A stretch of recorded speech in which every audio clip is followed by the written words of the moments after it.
If you were being chased by a lion, would you play?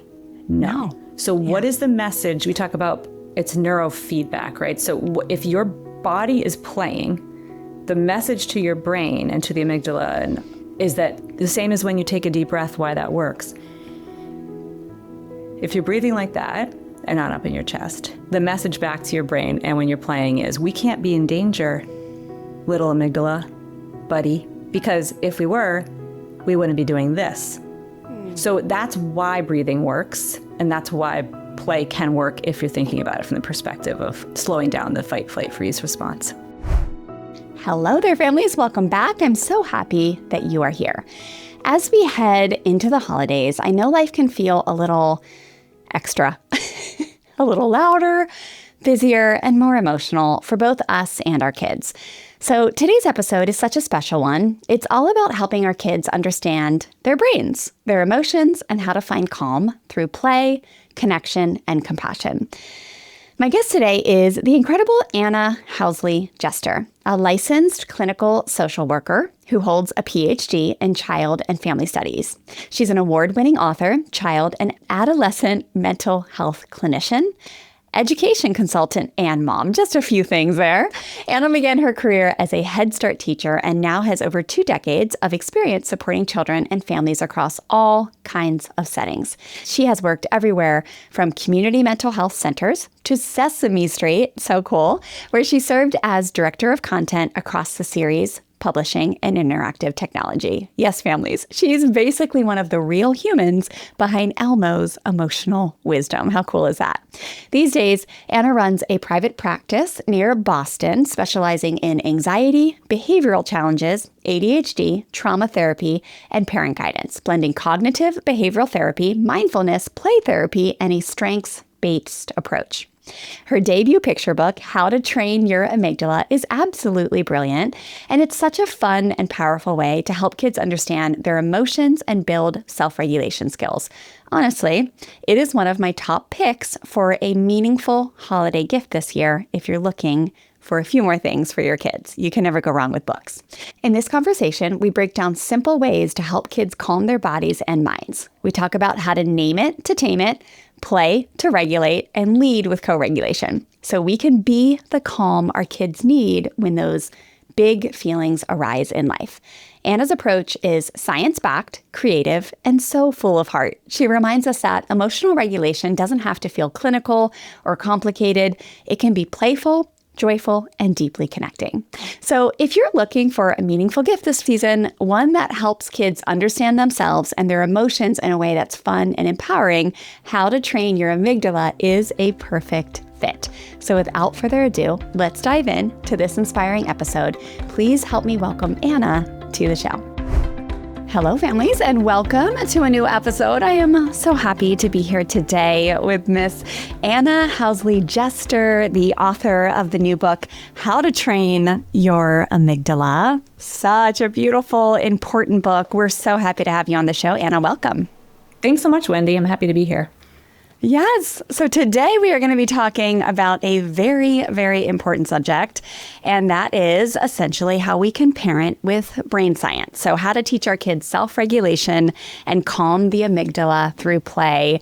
And my goodness, your career and what you have done, Anna, is just so inspirational. Will you take a moment just to introduce yourself? Tell us about your work that you're doing now and your story about how you got here and some of the things that you've done through the years to help families and children. We'd love to hear. Sure. I started my career as a Head Start teacher, so I'm coming from a background in education. But since I was a very young child, I had wanted to work at Sesame Street. And so I went to grad school in New York and ended up interning, then freelancing, and then getting a full-time job there. I was there for years. I was the director of content for the show and then across the Sesame Street brand. So cool. Yeah. Oh my gosh. It's a great place to work and people are fantastic. And it continues on for decades and decades more to just do amazing work globally around the world. And then while I was at Sesame, I was working on my Ph.D. in education at NYU. And I was studying time use for 3-year-olds by talking with moms. And I was getting really interested in the early phases of sort of what we now see as sort of a decline in play and access to time to just play. don't love that because it makes it sound insignificant. It is highly significant. And then when I moved up to Boston, I used to live in New York, now near Boston. I worked at Boston Children's Museum, bringing in this merging of education and play, and got really interested in the increase in anxiety in young kids, and was doing a lot of work in communities with various agencies supporting kids in different ways and taking play out into the world, right, to where kids are, and started working with social workers who were working on children's mental health. And I was like, wait, this is what I love too. So I got an MSW, I'm an LICSW, and I work at this intersection now of mental health, education, play, and I do a lot of parent guidance. And so this book, How to Train Your Amygdala, evolved out of sort of all of those goals to reach kids where they are, help them learn early some really critical skills that could help with future needs holistically, mental health, physical health. Everything is obviously connected in the brain and the body. And yeah, working with families. So that's where the book evolved from. And I'm so happy that now I can sit down with a child in my office and read it, because I used to just kind of tell the story out loud. Yes, that is a big deal. Yeah. Yes, and we should give props to the illustrator. Yes, Cynthia Cliff. Fantastic. Wow. She did such a good job. And I was so happy with, you write a book and that you don't ever get to talk to the illustrator during the process. The art team talks to the illustrator and I talk to the editor. But after it came out into the world, we got to connect, and that was really special for me. Yeah. Oh, that's so cool. Yeah, because, and I mean, your work has been so good at showing us this, just the power of play and art to teach children, right? Like you can talk all day long and try to teach kids lessons, but until you bring in art and play and of course modeling is like something we talk so much here about at Fresh Start Family, but it really is a big deal.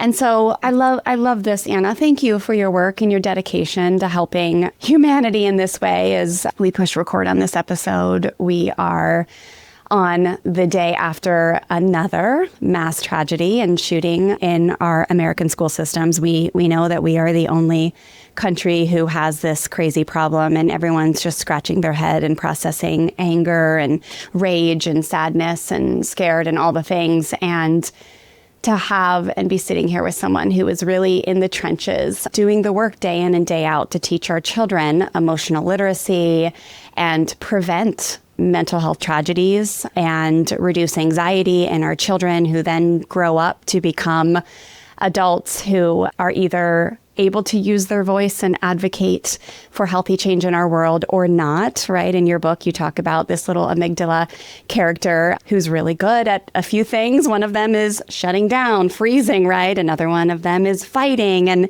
it's just all so important. And so thank you. And I think what I love about this type of work is parents will read this to their children and they will teach them and educate them about brain science and the way their body perfectly is designed to work. And while they do that, they will also learn, because most of us were not taught this growing up, right? Mm-hmm. We were taught that the good emotion is happy, and the negative emotions of mad, sad, scared, and hurt are just like, whatever, make them go away. We all know that, like, most of us, it's like, if you were hurt, it was like, oh, please don't make such a big deal out of it. You're fine. Like, you're not even bleeding. And scared was like, don't be scared. It's like not even dark in here, or it's fine. I'll be back in an hour. And of course, sad was like anything but like, oh my gosh, here's a cookie. Just stop crying, right? Like we just weren't taught that emotions are actually part of the beautiful human design. And out of an emotion like anger is where justice is born. Right? Mm-hmm. That is where I'm praying so many people this morning are able to use that feeling of anger and rage and the inability to watch hypocrisy any longer and actually move that into action. But I know this character in this book this character has to learn about fear, scared, and also anger is talked about. So just thank you. It's so good. So let's get into our breakdown. That means so much to me. I really thank you. Yeah. I mean, you know this too. You do the work you do all day long and kind of go through the steps, and you have a certain story that you're telling yourself in your head about maybe how you're not good enough, you're not doing enough. So I really appreciate the moment of just sitting and like that some work can make a difference, and that like life can feel especially hopeless, especially when there's overwhelm to the brain. I mean, part of what happens when we get all the information we get all the time about legitimately horrifying, scary things that are happening in the world is that we are living in a constant state of threat response. Our amygdala are all kind of, for various reasons, extra ready to fight, freeze, or run away, including in myself, right? So it's really helpful to hear you say that, because it's a reminder that there are ways that we can take an action that might seem small, but also can go a long way to help people. And I don't believe in teaching everything early. I think sometimes we push kids too fast, too soon, and that actually contributes to anxiety and depression. But I also think that some things we could teach ourselves. There's never a late time. Even if we didn't learn it when we were young, you could be 85 years old today on this day. Today is Wednesday. I don't know when this will go out, but Thursday. Today's Thursday. You could hear it today, and it could be the first time in your life that you've ever thought to yourself, oh, there's some understanding. There is actual science about what's happening in my brain when I feel like my muscles tighten and my heart rate beat, and I don't know why I'm so angry and I'm yelling at someone. And understand a little bit of the neuroscience and learn to change the wiring in the brain, no matter what age you are. So there's always time, always. Yes. And I feel like this is one of those things that, in my opinion, we could benefit as a world from teaching as early as possible, and in playful ways, not in ways that feel didactic or like another thing a child is being like forced to sit down and learn, but just in the way of being in the world. Yeah. Yes, 100%. exactly. Yeah, we do so many different things here, but one of the things that we really teach is how to redirect revenge misbehavior. And revenge misbehavior in our world is really when a child misbehaves in a way that they just haven't learned how to process the emotion of hurt fully in a healthy way yet. And so they have a tendency to hurt back, often because that's what's been modeled to them. And so the parent comes along and learns how to do things different in a world and a society where revenge misbehavior and eye for an eye mentality is so normally, like culturally normalized. And instead they learn by teaching a child how to feel hurt and not hurt back, and themselves how to feel hurt and not hurt back. And just the concept of like the perceived threats versus what's a real threat. It's just so important. And so I just think to myself, the kids who are learning this from a very young age, the emotional literacy and the actual how to move emotions, how to work with all the different parts of your brain, see it for what it's worth. They just understand they're going to understand what's happening when they're teenagers and young adults and adults. And the sooner we can help them understand that, right? Like, the more likely they'll be able to operate in a healthy way as an adult. Yep. So I love it. Let's get into it, Anna. Our number one point, if we want to parent with brain science and teach our kids self-regulation and how to calm the amygdala through play, the first thing we want to do is teach our kids to name it, to tame it. Teaching about the amygdala. To riff about that for a minute, please. Yeah, well, first of all, it is a fun word to say. Right? Yeah, like, it is. I mean, I'm coming from a background at Sesame Street where there's so much literacy and like thinking about like, why would a child care? You have to have a hook. You have to have something interesting. And I think saying the word is kind of fun. And at first it seems like some parents are like, I don't think I can say that word. And oh, you can. And it's broken down on the page in the book where the amygdala says, I know it's a funny word. I have a unique name, but I love it. And I'll teach you, how to say it. So it's, and if you're watching on YouTube, listeners, I am showing pictures of Anna's book. So just keep that in mind in case you want to hop over to YouTube for this episode. But yeah, go ahead. Yes. Fun word. The other cool thing is I have right here in front of me the bilingual. I'm so excited that the Spanish-English version came out. Awesome. You sent it to me too. Look at that. A couple weeks ago. And the word is the same, right? So you can cool. Obviously the book is in English and Spanish throughout the whole story, but in this way we have this cool word that's pronounced the same in this language, amygdala.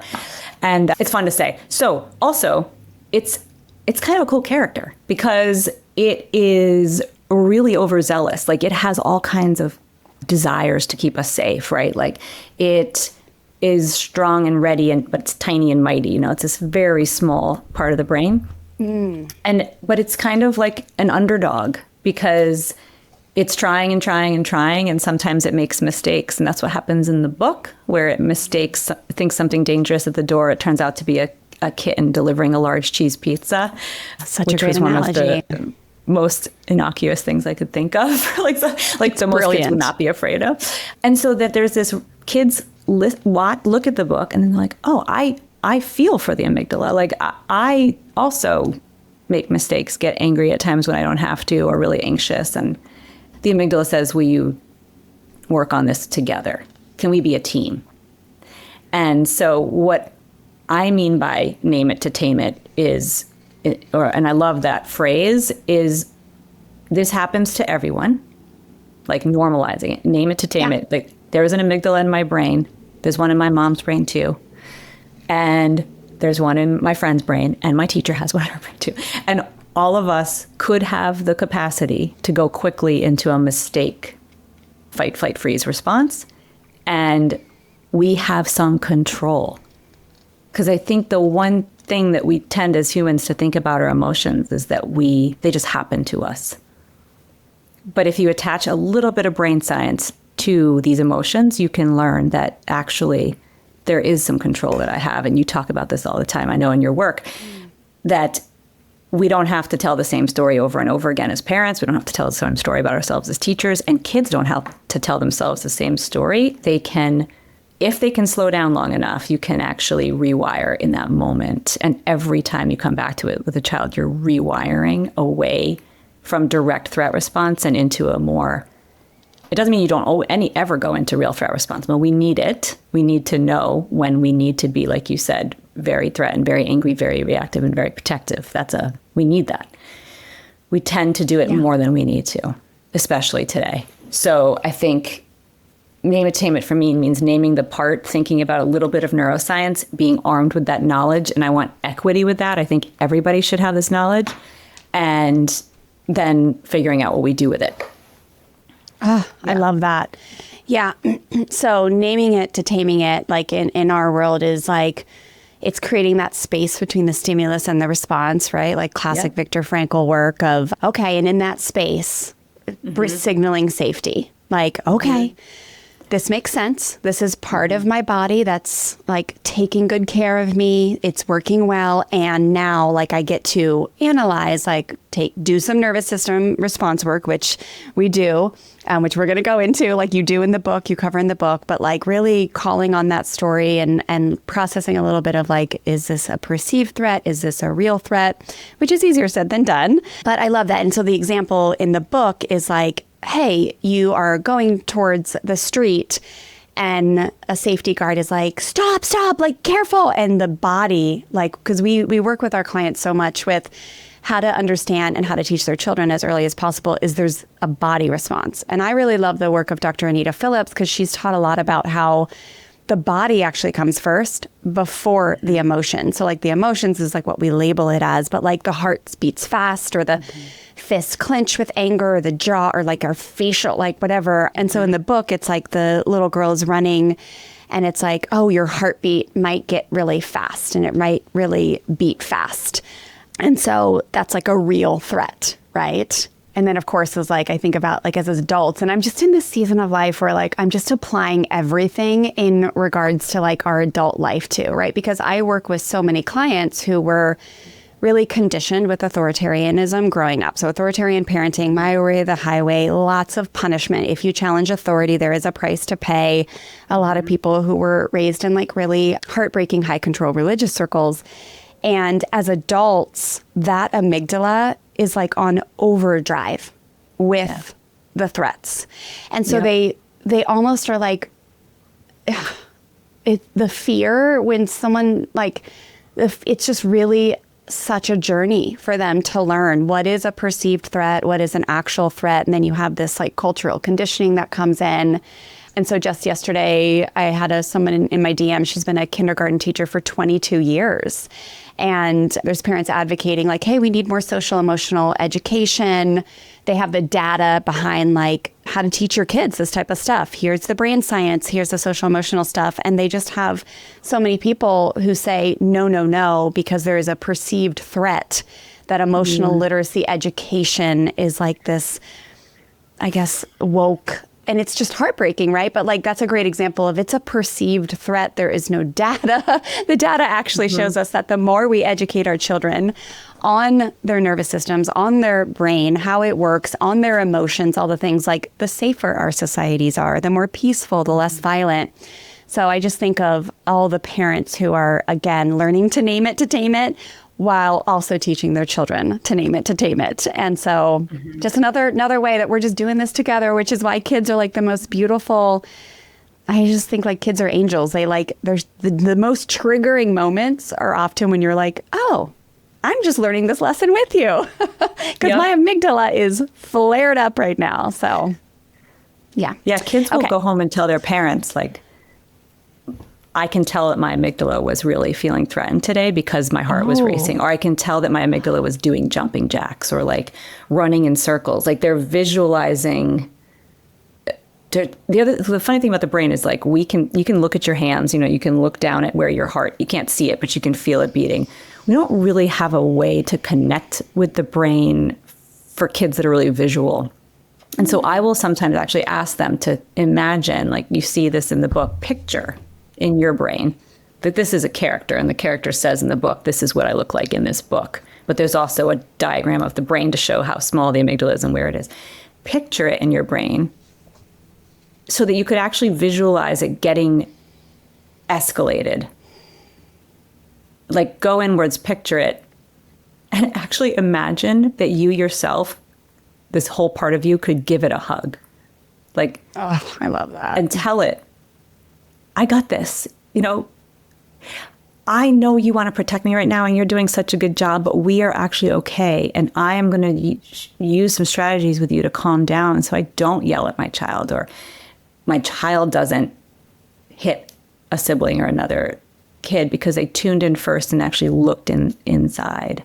And because you can't see it. So I like the idea of to tame so it. Helpful. You bond with it and you become friends with it and you see it and you almost imagine that you could have this little moment of giving it a hug to let it know that it's going to be okay.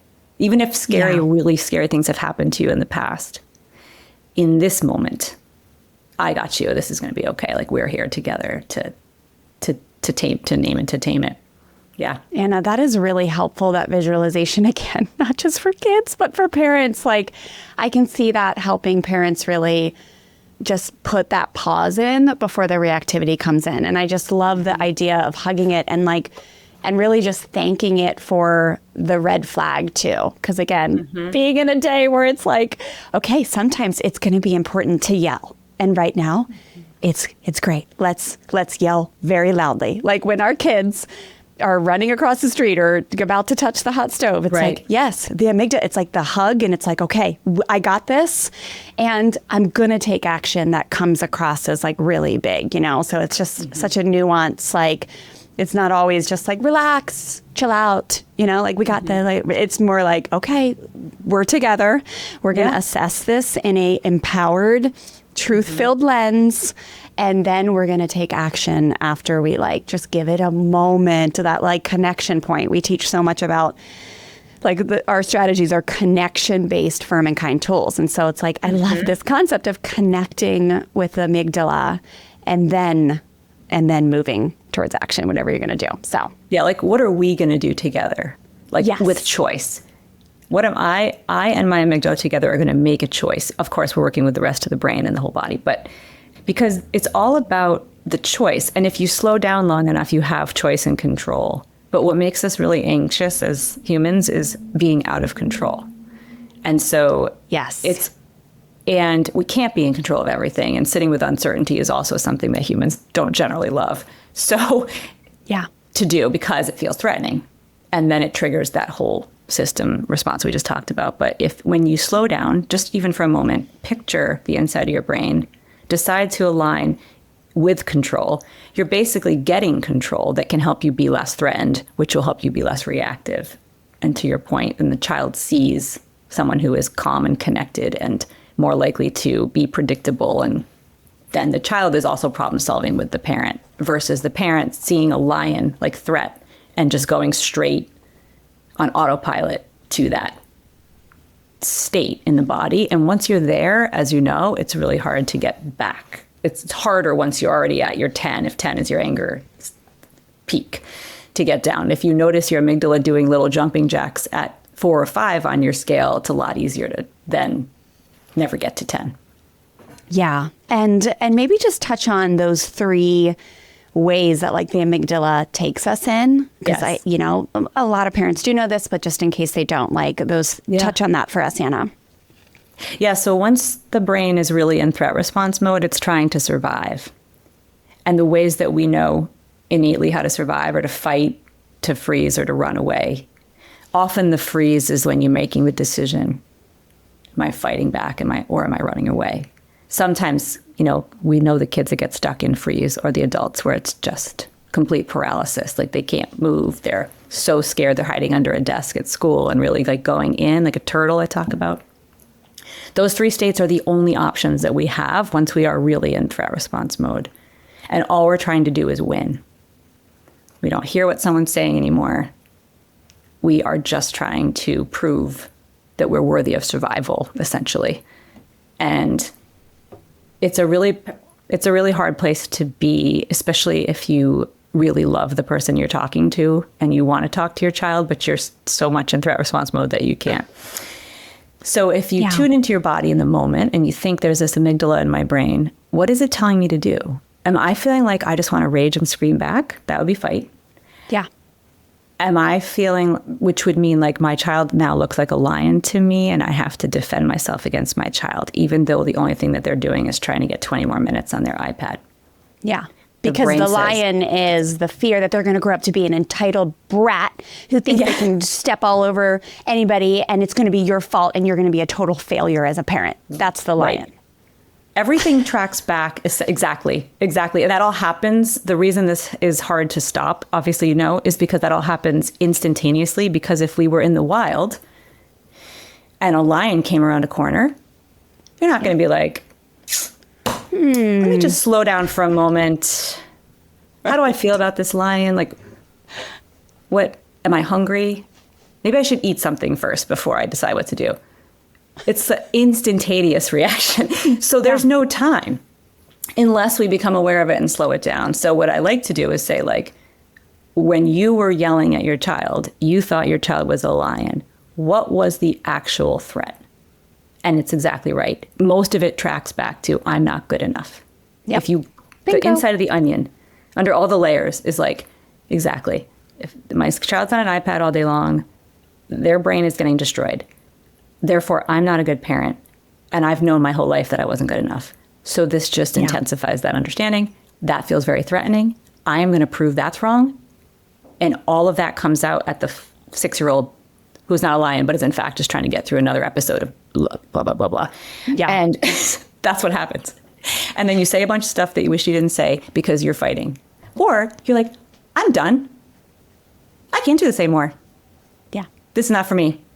I'm walking away. Like, run. Whatever. Play all the iPads you want. I don't care. I've tried everything. Yeah, exactly. If you want to grow up to be an addicted, fine. Like, I'm done, And I even think That's the flight. That's the runaway. But the fight, flight, freeze, like you wouldn't notice that is flight. And when kids say, I just want to die, like if they're escalated and it's in the moment, that's the biggest avoidance statement there is. Like you just want to get away from the whole of everything because it's too painful to stay with it. That's the flight. That's fleeing from the feeling of being totally threatened and not able to manage with or cope with what's happening in the moment. Yeah. And then the freeze, I feel like, is a lot of just like the way I see it in parents, and which, again, everything I teach is like we work on modeling, like first and foremost. So a lot of stuff, like if a parent is able to change, the child then doesn't inherit the same patterns. But like that freeze, I see a lot of just like silence and submission. or like permissiveness, of course, but like that can come out in the flight. But like the freeze is just like, you just don't know what to say. And so you just let people talk to you, or you let, it's definitely the permissiveness thing. So it's interesting. And what's so interesting, Anna, to add like complexity to this educational process for both parents and children to learn about the amygdala is like really understanding where is the true threat, right? And like, so I'm always trying to help my students see as they're analyzing, like, there's all these different beliefs and thoughts and like blah, blah, blah, right? One parent thinks it's no big deal to have tech. I have a client right now. It's just like, she's like, why won't my husband understand? And then other people are like, no, it's a big deal. So it's all these opinions. And it's like, how do you understand what's a real threat and what's not? Well, you look at data, you look at research, you look at the science, right? You look at someone like Jonathan Haidt's work, who has done the work to give us the data. And so the real, like the amygdala in that moment, when we talked about the iPad or kid begging for social media, let's say at age 10, there is a real threat, like the real threat of increased anxiety, depression, suicide. Like my daughter's high school last year, we lost 3 kids to suicide in 6 months. Oh no, I'm so sorry. These are real. Yeah. These are real threats. So it's like I'm constantly trying to help my community honor the amygdala, honor it. Yeah. Right? Like it's not always like shut it down. It's like, no, like that really is the lion. Right? So it's like the lion is not like, you're going to grow up to be an entitled brat and blah, blah, blah. It's like, no, the lion really is like, when you are not able to set firm boundaries around technology and your child has massive nature deficits and the increased social isolation and comparison and the addiction to the dopamine, like all the things, like there really is a very strong chance they're going to be more likely to have those anxiety, depressive, suicidal issues or eating disorders or whatever it may be. So I just think that's interesting part of the conversation, right? Because you have to learn that sometimes, stop everything and listen to the fear, listen to the amygdala. Yeah. And the really important thing to note there is, as you know, the most protective factor we have in all the cases you just said with depression and suicidality is relationships. So I always, with the parents I work with, I always talk about preserving the relationship. Yes. So in that moment, what is more important? I've discovered this summer that I will always lose to Netflix the show Wednesday. I love that show. It's so good. And I like it. And if I'm going up against my 16-year-old, so if it's me or Netflix, I'm never going to win. In that moment, I'm never going to win. It's not the battle you want to have, really. Right. What you want to do is preserve the relationship in the moment, acknowledge that this is a really good show and it's summer and like everyone's doing their best. At some point when the show is not on and you're not trying to win against Wednesday, put out some cards and play a card game. Like, there's a few card games that are my go-to games with the kids I work with in my office and that I love to play at home. Nice. Then you're connecting and you're not trying to win. You're not in threat response mode because you're not trying to beat Wednesday.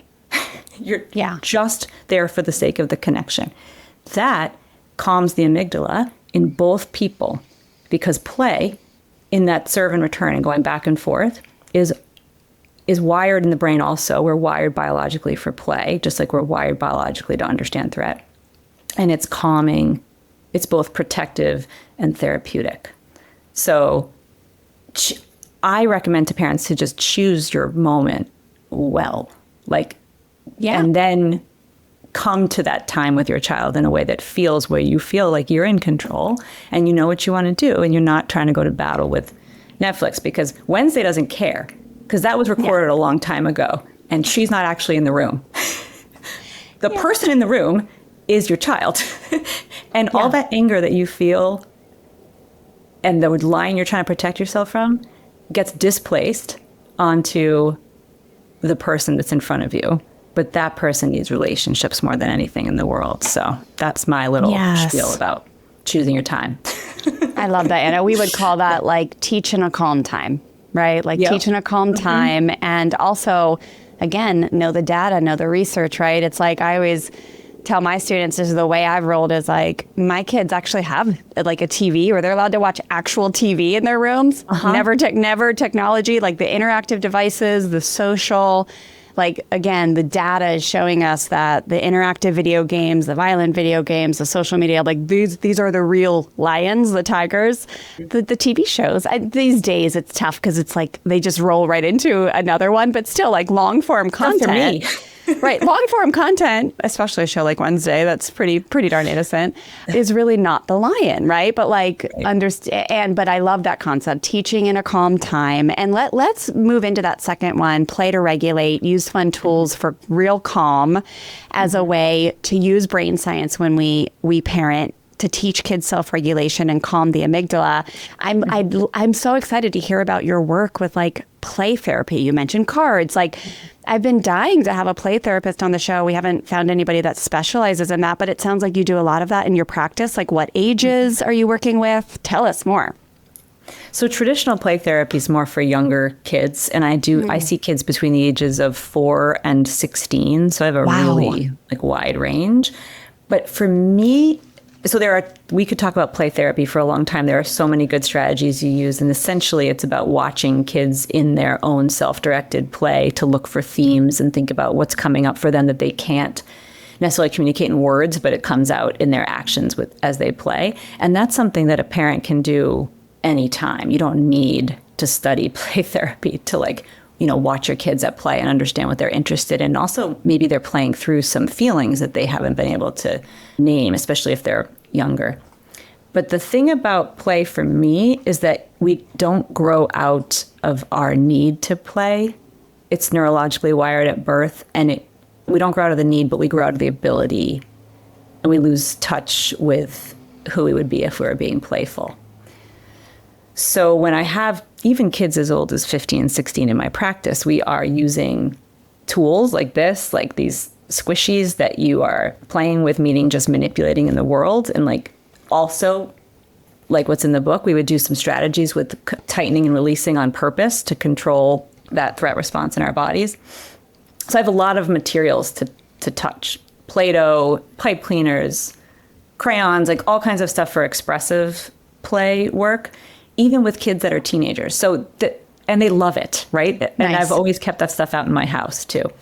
But you can also play with ideas, right? This is just an approach to being playful in general. So if kids are making up a story in their head about who they are, I'll be like, great, let's play that through. Like, let's talk about it. Like, who would that character be if that's who you think you are now? And then what are you working towards? So it's like coming at even cognitive behavioral therapy, which I do a lot of work with kids in my practice. It's about coming at all of these evidence-based practices, but in a playful way. And a lot of that pieces of that can be picked up and brought into the home or the school. And I do a lot of teacher trainings to try to help bring that into the classroom as well. Thank you. Yeah. That is amazing. That is amazing.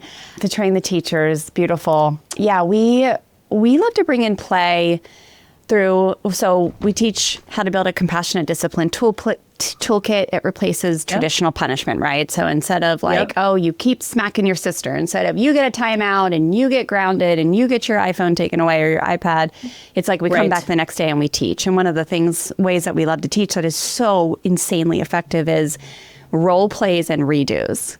And you can do that obviously by acting. You can do that with toys. But I'll never forget, it was years ago, probably 4 years ago now, one of our students somewhere, I forget where, her little girl Harper, I think her name was Janine, and she sent in a video into our group. We call it #success. And she's like, guys, look at this.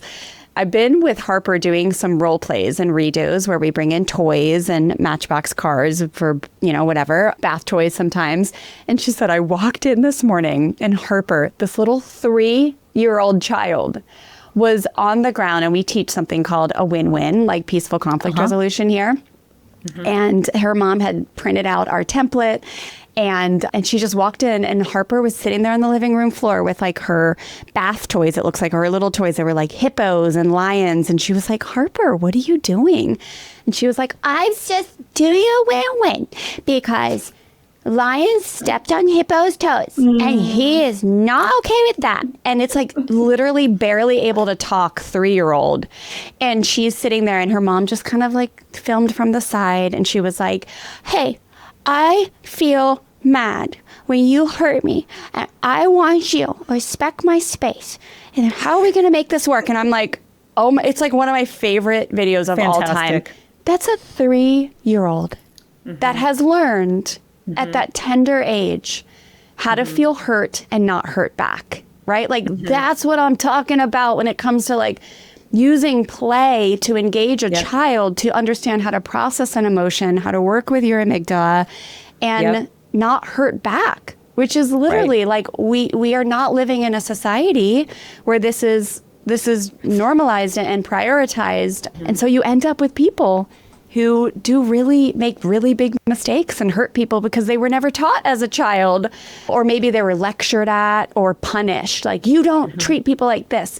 If you touch your sister again, you know, and it's like, it doesn't work. What works is play. And so I need to reach out to that mom and say, because Harper must be like 6 or 7 now. And I want to say, how is she doing? Is she like, has she applied this coaching and teaching? I bet you she's doing real well in life, because that was a really beautiful lesson through play to learn that early. Yeah. And it sounds like, so what's really nice there is there are a lot of factors that had to lead to that being happening in the first place. So I like to talk about like affordances for play, right? Like there was the permission. So the girl was by herself with her toys and led not in an organized activity every single day, all day long, like had the downtime to be able to do that, had the materials. It doesn't have to be much. Kids will pick up, as you know, like rocks and pine cones and like make them into people, et cetera. But there's the affordances of the materials, the permission to be doing that. And then the interest gets layered on, because that's insight. The parent can come in and see that that's something that she's playing through and is excited about, and happens to be something that's super useful SEL tool, and is doing it. But that doesn't always happen, because a lot of times everyone's rushing around. A lot of people are looking at their screens, the kid, the parent, everybody might be. So there, you lose the even capacity for that to happen, even though the innate ability is present. So 100%. I like to say, think about what you can say yes to, because we know that through play, kids develop agency and some regulation skills just by playing. And if they're constantly being told no, don't climb up that thing. Like schools, this happens a lot. Nope, you can't do that. No, you can't do that either. No, you can't take that in your hand and climb up at the same time. And so the child is in tears by the end, because they've just been told no to just about everything that they were trying to do, and the relationship has been damaged. And it could go so many different ways other than that. Yeah.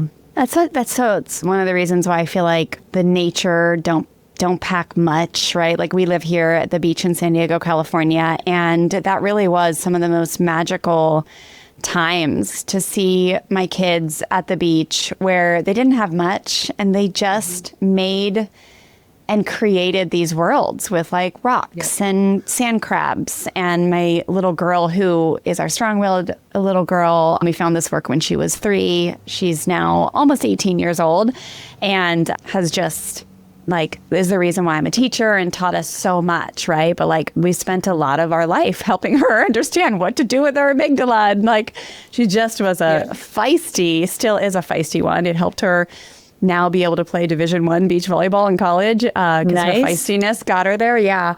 But it really was beautiful through the years to see how that like unstructured play, the stuff comes out, right? Especially if you're teaching consistently.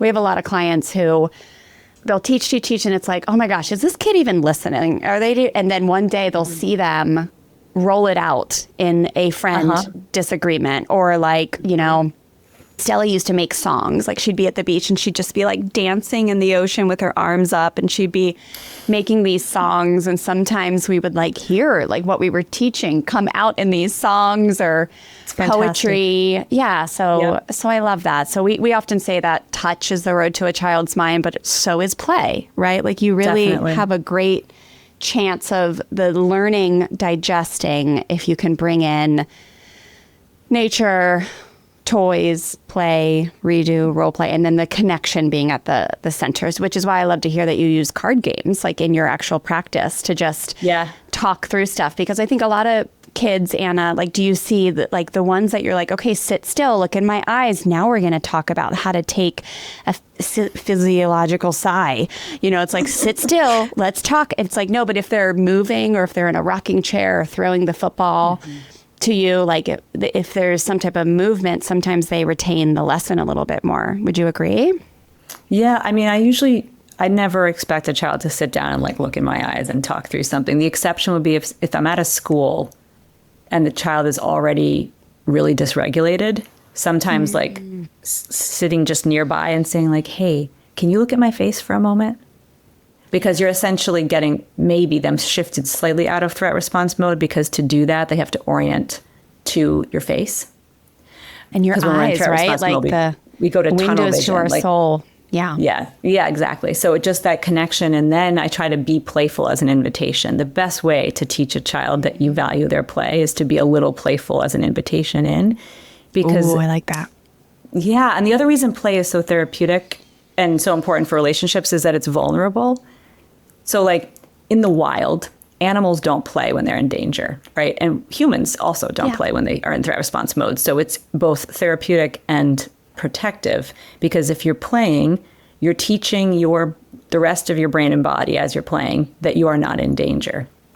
And an adult who is willing to play sends a message to the child, I don't think I'm in danger, or I wouldn't be playing either. And I'm speaking your language and we're engaged in this serve and return. This back and forth is really the most important part. Once it's connected, once you're playing, you're serving an idea, the child is returning that back to you.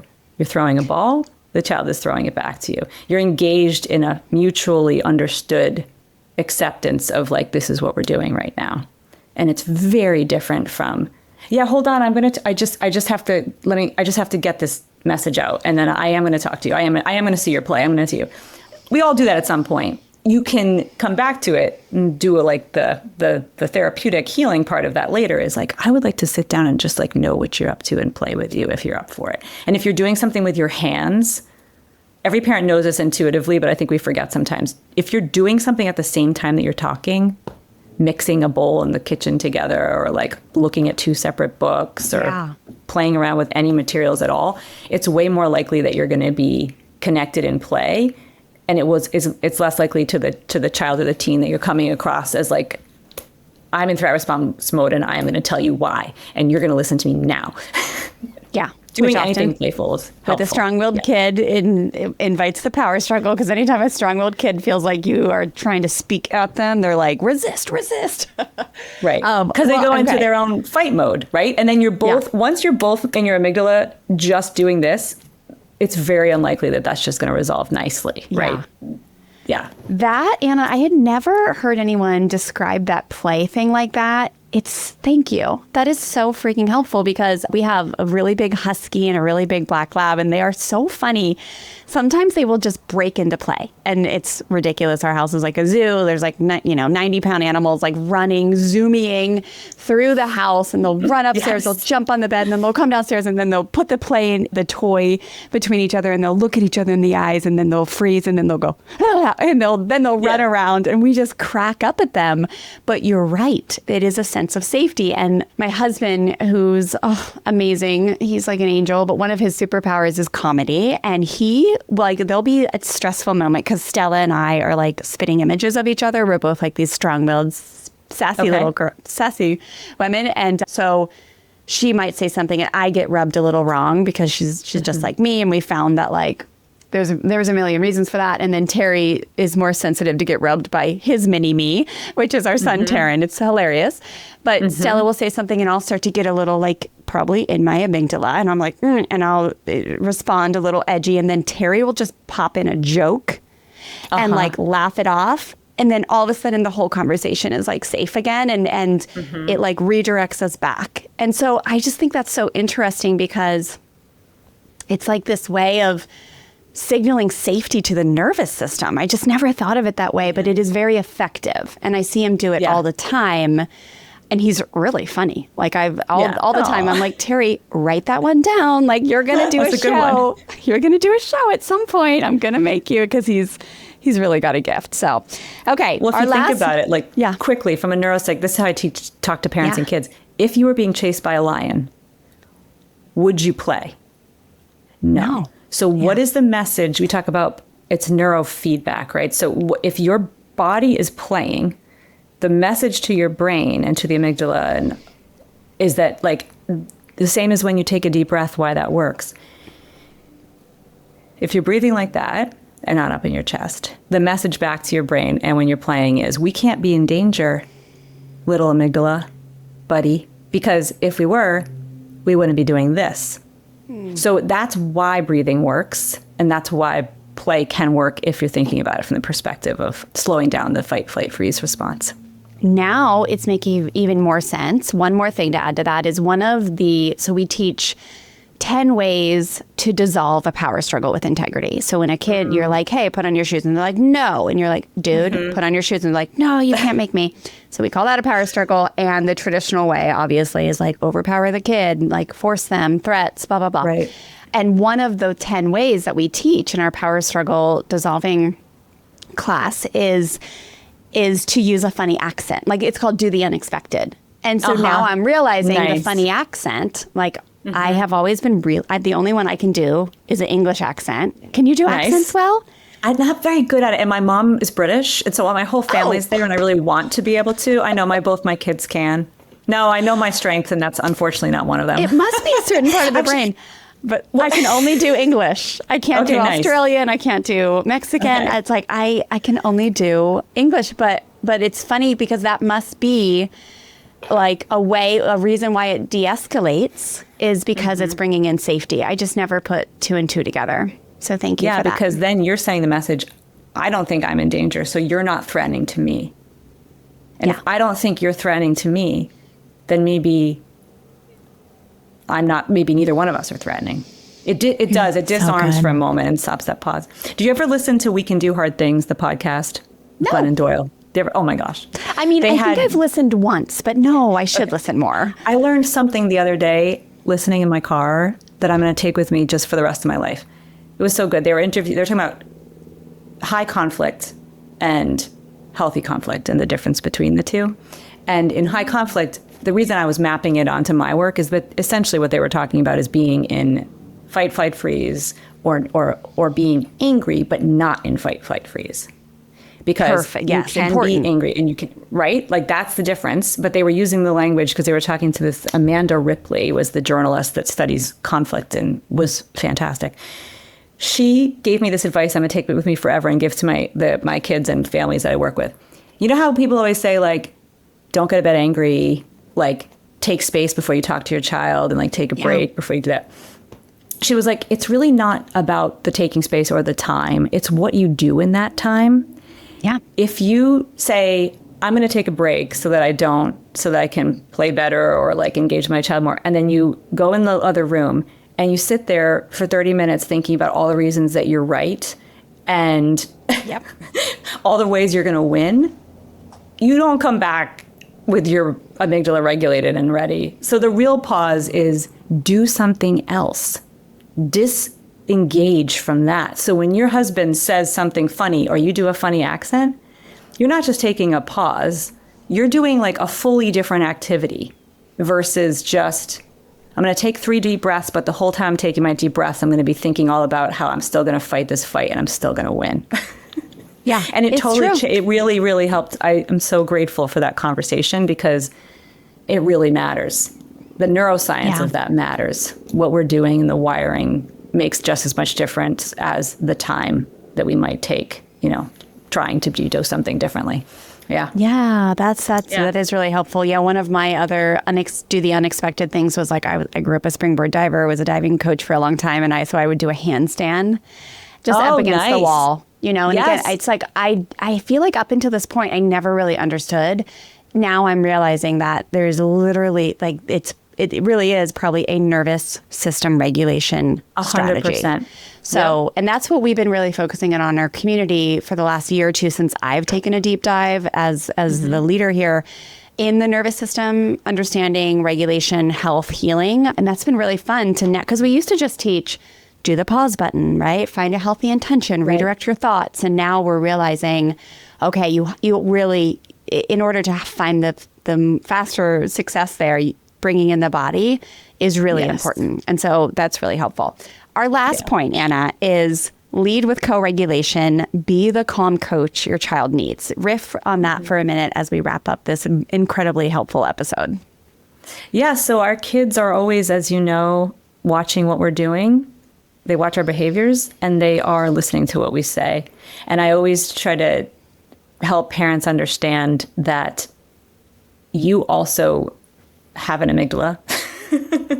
It is understandable why you go into threat response mode, but Ellie Leibovitz at Yale Child Study Center talks about like striking when the iron is cold. And I think that's kind of what you just were saying about the interventions you do in your program. I just think that if you think there's any chance you are in threat response mode when you tune in, look at your amygdala, do what we did before at the beginning. If you think you're in threat response mode, preserve the relationship, do something different, feel yourself being regulated, and come back to see if you can help the child do the same thing. And at that point, offer the strategies that you maybe just used. Like verbal, I felt just now like you were a lion and I thought I was in danger and I was about to get so angry for no reason except that I love you. And now I want to come back and talk about how that love turned into fear that turned into anger. And then in the book, there's a whole section at the back for parents about the actual strategies of the breathing and the progressive muscle relaxation and the visual imagery and the play and everything you can bring to it. But the fundamental first step is to know that you have this threat response in your brain and that if you think your child is being a lion, there's something else going on, and figuring out what that is first, then come back to the conversation, model the skills, and like heal and live and love together versus trying to just go to battle and survive. Yeah, I love, that section where basically these 2 pages where here's all the things you can do when you realize that your amygdala is in a spike.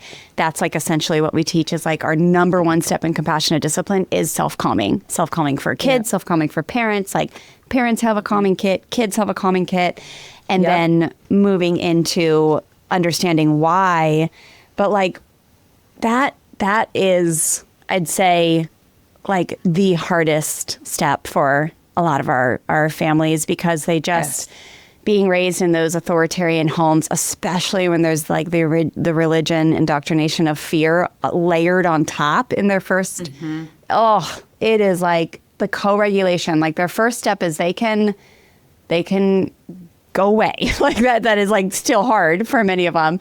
But then I'd say being able to stay present, that's like that second level, right? Yeah. Which is really interesting to graduate to. And I love what you said, like having no shame in going away if you need to, and then coming back once you really have come back to a place where you can handle the conflict in a way that you feel good about, which preserves the relationship, right? When you resist the relationship destroying statement or movement, right? Like, I'm not going to let you be an entitled brat, name calling, shame. What's wrong with you? Or slapping the wrist, grabbing the wrist too tight. So it really does preserve the relationship. But any last thoughts there on like that ability, like the graduating into staying present? Mm-hmm. And I guess that's getting outside of the book, but you know what I mean. Totally. No, a quick flip would be ask yourself, instead of saying, why am I angry? Ask, what am I afraid of? Yes, I love that. Yeah. Right.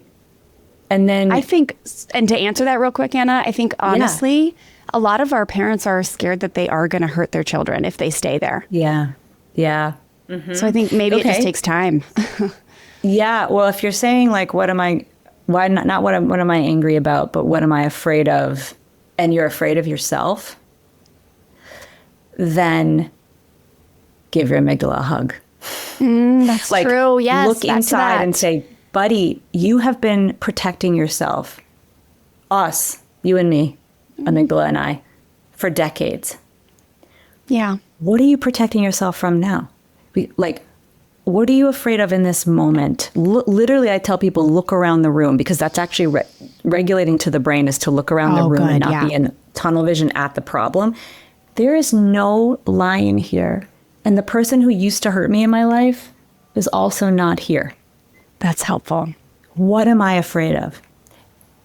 And then think, what could I do with my fear that isn't an adaptive coping strategy, not a maladaptive coping strategy like drinking too much or using substances, et cetera. But what is an adaptive coping strategy? Scrolling, yes, that I could do so that I preserve the relationship and come back being friends with my amygdala, aligned, and wanting that child to feel this and not wanting them to be afraid, because I know that fear leads to anger in them too. So yeah, biggest quick hack is just like, not what am I angry about, but what am I afraid of? Just to shift what's happening in the brain out of, a little bit further out of high fight, flight, freeze response and into a more verbal space before doing your next step, whatever that is.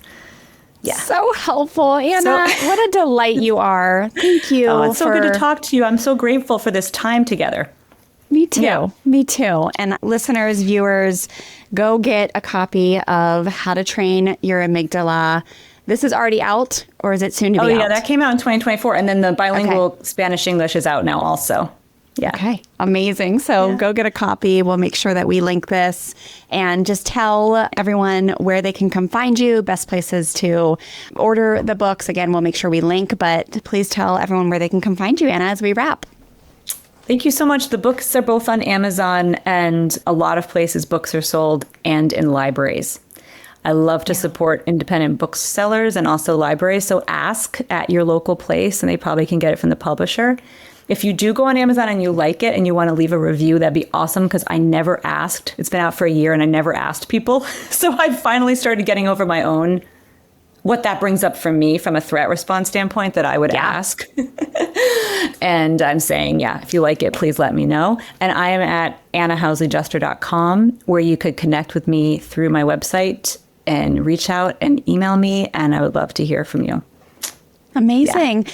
If you request this to be either put into your library or you're reading it there, can you leave a review on Amazon if you didn't buy it? Can you just, I don't or do you have to buy it? You have to buy it. I think you have to be, I think there's verified purchase that it will say. So I'm actually not sure. You might be able to go on and leave a review even if you don't get it there, but it's also being sold at Barnes & Noble, and tons of different booksellers are selling it. And some people have it where you're buying it and and there's a donation that's made to I know locally the Boston Globe had it because I was interviewed by them, and then you could click on that and get it that way, and then a certain amount of percentage was going back to the Boston Globe. So I'm always thinking about how to help in as many ways as I can. So thank you so much. I really love this conversation. I'm grateful that you invited me. So happy to have been able to chat with you. Thanks, Anna.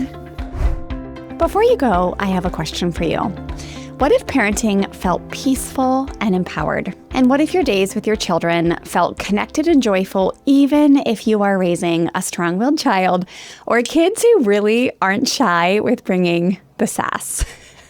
Look, I know that you have worked so hard to become a loving, generous parent. So why does it feel so stressful? Well, I want to introduce you to something brand new that I've created called the Fresh Start Family Quick Start Learning Bundle, where I share my 3 secrets to empower, connect, and build true collaboration with your strong-willed child or kiddo that pushes back often.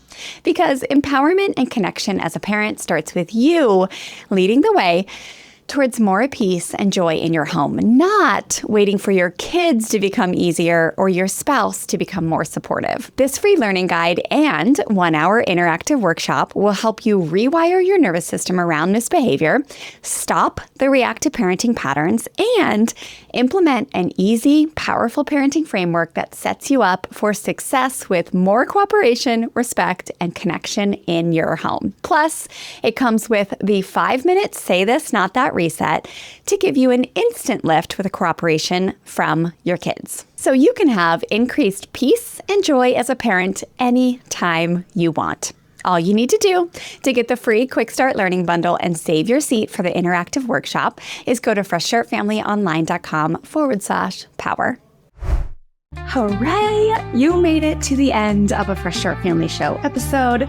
Thank you so much for being here. If you have a quick second, make sure you hit subscribe to our show so you can be updated when our new episodes drop. I will see you back soon for the next episode.